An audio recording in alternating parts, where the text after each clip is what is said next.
A top Democratic Party of New Mexico official has resigned from her post just 1 month after being elected, citing what she describes as exclusionary actions taken by new party leaders. The New Mexico Environment Department is asking a judge to place the Camino Real Regional Utility Authority into a receivership in a lawsuit filed on Wednesday. And a new report from the New Mexico Department of Health reveals that homelessness in the state may be more significantly widespread than previously thought. From the Albuquerque Journal, this is the leading news. I'm Gino Gutierrez. It's Thursday, May 29th, and I'll have more on those stories and other journal headlines, plus the weather forecast on the other side of this break.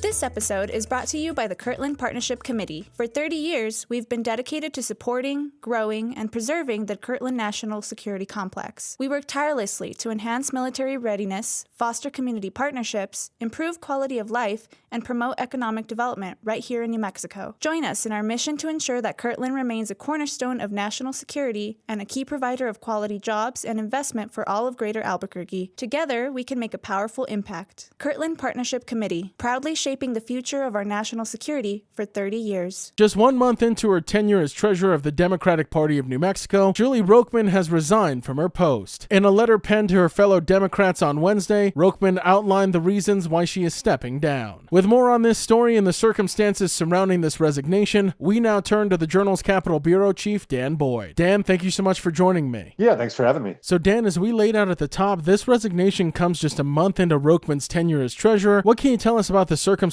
surrounding this sudden resignation? Yeah, this kind of came out of the blue. I mean, we just reported last month, Democrats held their state central committee meeting in Albuquerque and elected new party leaders, for the next 2 years. So these leaders will basically be at the reins of the state Democratic Party through next year's general election, in which all statewide offices are on the ballot.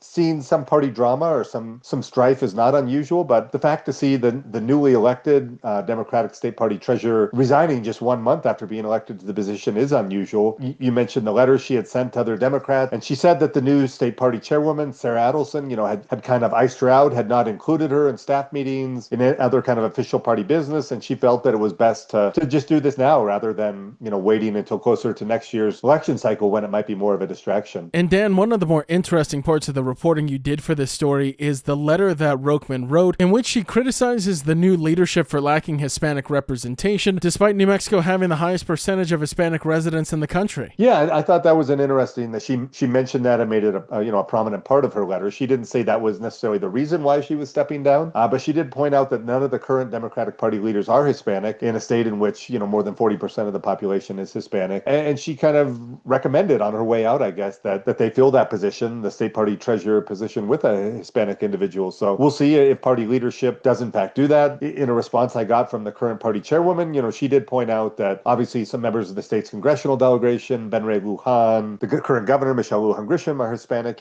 so that there is diversity among Democratic Party officials. Also pointed out that the current vice chairman is African American and the secretary is Navajo. But kind of raised an interesting question about diversity within the Democratic Party ranks. And that kind of comes at a time when, there's been a lot of talk about Hispanic men kind of leaving the Democratic Party and more supporting Donald Trump. So that might be something to kind of keep an eye on going forward. And another point of interest in Rochman's resignation letter, Dan, was a non-disclosure agreement that she rejected. She described it as a, quote, gag order, and it would have barred her from speaking critically about party leaders even after leaving office. Yeah, that was interesting too, I thought. And I'll have to look into whether those type of agreements are kind of commonplace for state party officials. But she, interestingly even compared it to something that Donald Trump would have people close to him sign, and said she couldn't in good conscience sign this agreement. That was part of her reason for stepping down. So I'm not sure whether some of the strife, led to her being kind of presented with that non-disclosure agreement, or whether that's kind of typical for all new party officials to sign something like that. But it was interesting that she made that a part of her letter and part of the reason why she ultimately decided to step down. So despite her resignation as treasurer, Rochman does plan to remain active in New Mexico politics and urge the party to appoint a Hispanic New Mexican from a rural area to replace her as treasurer. So Dan, it should be interesting to see if the party actually follows through on that request. Thank you as always for sharing the latest with us. Hey, thanks. Appreciate it. The New Mexico Environment Department has filed a lawsuit seeking to place the Camino Real Regional Utility Authority, or CRUA, into a receivership. With more on what this means for tens of thousands of residents in southern New Mexico, I'm now joined by the Journal's Southern New Mexico correspondent, Algernon Damasa. Algernon, this sounds like it's a very fluid and moving situation right now. What's the latest you can share with us? This is the latest shoe to drop in an ongoing series of stories about the Camino Real Regional Utility Authority, which provides drinking water and wastewater services to Sunland Park, Santa Teresa, about 20,000 people altogether. It also supplies water to the industrial zones around the port of entry, which is exceedingly important for the state. And so, citing raft of violations of safety standards going back to the inception of the utility in 2009, the State Environment Department is asking a judge to place the utility in receivership, as well as to make a number of reparative gestures to the community that the state says has been supplied with dangerous water off and on for over a decade. And Algernon, before we dive deeper into the story, can you just describe for our listeners what a receivership is? So that's basically an independent manager who is responsible for the financial as well as the technical decisions, in this case with the utility. The utility is an entity with its own board of directors. It was created through a joint compact with the city of Sunland Park and Doña Ana County. On May 13th, the county voted to terminate that agreement, which leaves CRUA, the utility's future, in some doubt as the city and the county start a 4-year termination period to essentially divvy up their assets and figure out how they're going to keep water service continuing without interruption going forward. And Algernon, as you reported in your story, Sunland Park Mayor Javier Pera held a press conference on Wednesday to discuss this lawsuit and steps the city is going to take moving forward. What did he share with you? So the mayor gave a news conference at Sunland Park City Hall, and he said that he's going to, first of all, ask the council to approve digging into city reserves and spending $1.2 million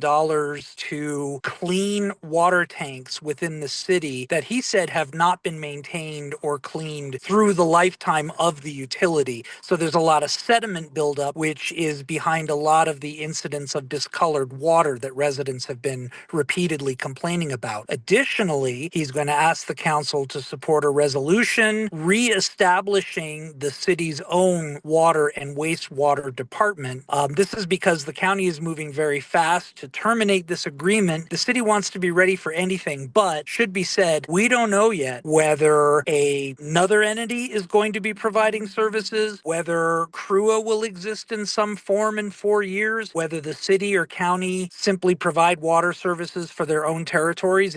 That is all for the future to decide. And Algernon, you mentioned earlier, with this lawsuit, in addition to wanting a receivership, the New Mexico Environment Department is looking for CRUA to make some additional concessions as well. A lot. I mean, they want the utility to pay for community-based health assessments because the state is alleging that the utility has repeatedly exposed the communities to water with dangerous levels of arsenic and not informed them properly. So they want some assistance with health services. They also want the utility to provide arsenic testing strips to every household that's covered by the utility. The utility has resisted that because it's expensive and the testing strips are a little bit dangerous. They have mercury and the results might not be reliable because conditions in every household might be different.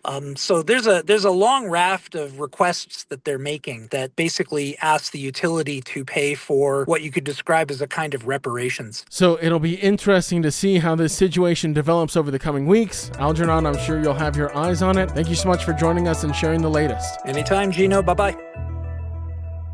A new report from the New Mexico Department of Health reveals that homelessness in the state may be significantly more widespread than previously understood. From 2019 to 2023, more than 30,000 unique patients visited hospitals with indicators of homelessness, roughly 9,100 per year, according to a study that used medical data rather than the traditional point-in-time or PIC count, which is widely acknowledged to undercount. Researchers Haley Peterson and Dylan Prell analyzed records from the New Mexico Syndromic Surveillance Program, identifying cases cases through diagnosis codes and keywords like, quote, homeless or, quote, unsheltered. Their findings showed Bernalillo County had the highest concentration with 60% of cases, followed by Santa Fe, Doña Ana, and San Juan counties. The report also highlighted troubling trends, including frequent hospital visits, an average of 5.9 per person over 5 years, and a surprising number of unhoused individuals in a certain age group, and demographic disparities. So some of the data showed that most of the people in that 30,000 person population were men. About 2/3 were men. It also showed that that about 40% were Hispanic, 40% were white, and then things kind of, the remaining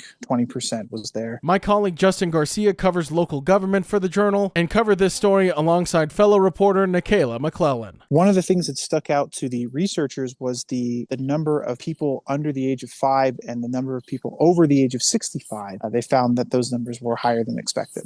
Though the study's approach differs from the pick count, which relies on volunteers counting people in shelters or on the streets in a single January night, experts say both methods offer valuable insight. Rachel Biggs of the Albuquerque Healthcare for the Homeless praised the new data for helping guide policy, especially on racial disparities and housing needs. Ultimately, the New Mexico Department of Health and advocates agree the real number of unhoused New Mexicans is higher than any one method can capture.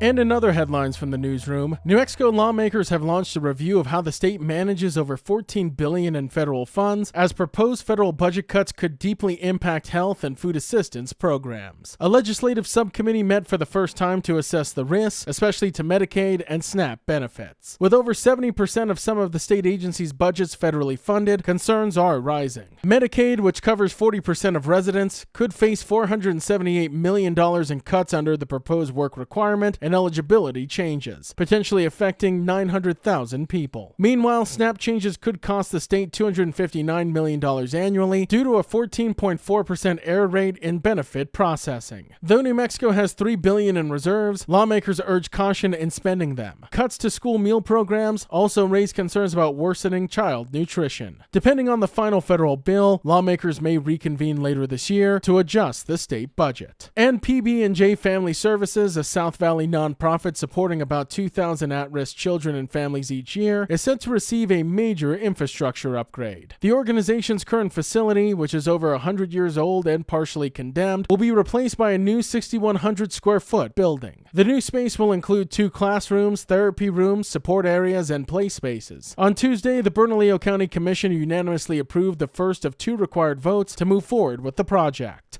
A final vote is scheduled 2 weeks from now. The $8.86 million project is being funded through a mix of sources, including the county's Behavioral Health Initiative gross receipts tax, capital outlay funds, and general obligation bonds. Commissioners Frank Baca and Barbara Baca, who co-sponsored the resolution, praised PB&J's decades-long mission of serving vulnerable families. The county began considering the project in 2017, but due to the building's condition and limited renovation options, officials opted for new construction to avoid service disruptions. If you like hearing all of the latest news from the Albuquerque Journal here on the Leading News, consider becoming a digital subscriber to the Albuquerque Journal. You can check our show notes for a discount code on a digital subscription and keep up with all the latest news from New Mexico's leading news source. Now taking a look at Albuquerque's weather forecast. Today you can expect mostly sunny skies with a high near 91, and as for this evening, mostly cloudy with a low around 59. To keep up with all the latest news from the Albuquerque Journal, you can visit our website at abqjournal.com. That's the Leading News. I'm Gino Gutierrez. We'll be back tomorrow.